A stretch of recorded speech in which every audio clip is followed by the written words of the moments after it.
Rehaussez votre discipline de vie. Shalom bien-aimés dans le Seigneur. Notre méditation du jour s'intitule « Rehaussez votre discipline de vie ».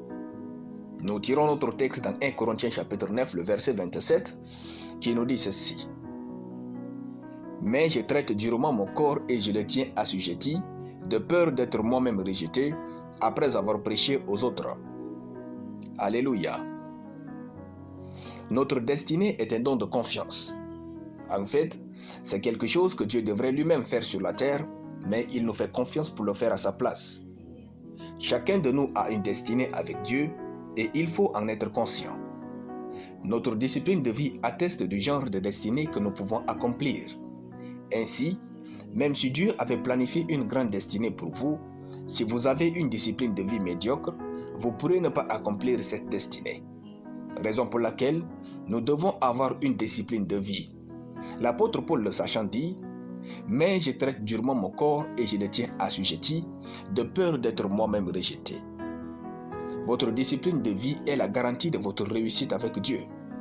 Tous ceux qui ont réussi dans ce monde avaient un seul point en commun, la discipline. La discipline nécessite de se fixer des règles strictes et de s'y tenir, même lorsque cela demande un effort supplémentaire. Elle implique de faire des sacrifices à court terme pour obtenir des résultats satisfaisants à long terme. La discipline demande avant tout de la volonté, puis de la détermination et enfin de la persévérance. Dans la vie, on ne peut rien obtenir sans rien donner en échange. Pour créer une chose digne, il faut sacrifier une autre de même valeur. Il suffit de regarder la qualité et la quantité de ce que vous sacrifiez aujourd'hui pour vous convaincre de quel genre de réussite vous attend. La discipline nécessite de faire des sacrifices et ces sacrifices en valent la peine. Si vous avez des rêves à accomplir, vous devez faire des sacrifices. Ne pas aller là où tout le monde part. Ne pas manger et boire ce que tout le monde peut se permettre. Ne pas livrer votre corps aux loisirs de tout genre et à l'impudicité. Ne pas dire ce que tout le monde peut dire. Triez vos amis. Votre destinée est singulière, votre vie doit donc être unique.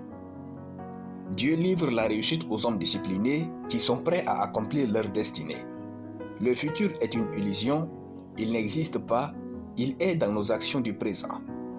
En fait, le succès n'est rien de plus que quelques disciplines simples pratiquées chaque jour. La discipline implique de faire des choix conscients et de rester fidèle à ses valeurs et convictions. La discipline nous aide à repousser nos limites. Alors, rehaussons notre discipline de vie. Votre futur est dans votre présent discipliné. Alléluia. Nous allons prier. Dieu de toute réussite, je déclare au nom de Jésus que je traite durement mon corps et je le tiens assujetti, après avoir prêché aux autres. Je suis donc discipliné et stable au nom de Jésus. Amen. La lecture biblique en une année, Michée chapitre 4 à Michée chapitre 6. Soyez bénis, c'était le pain du ciel.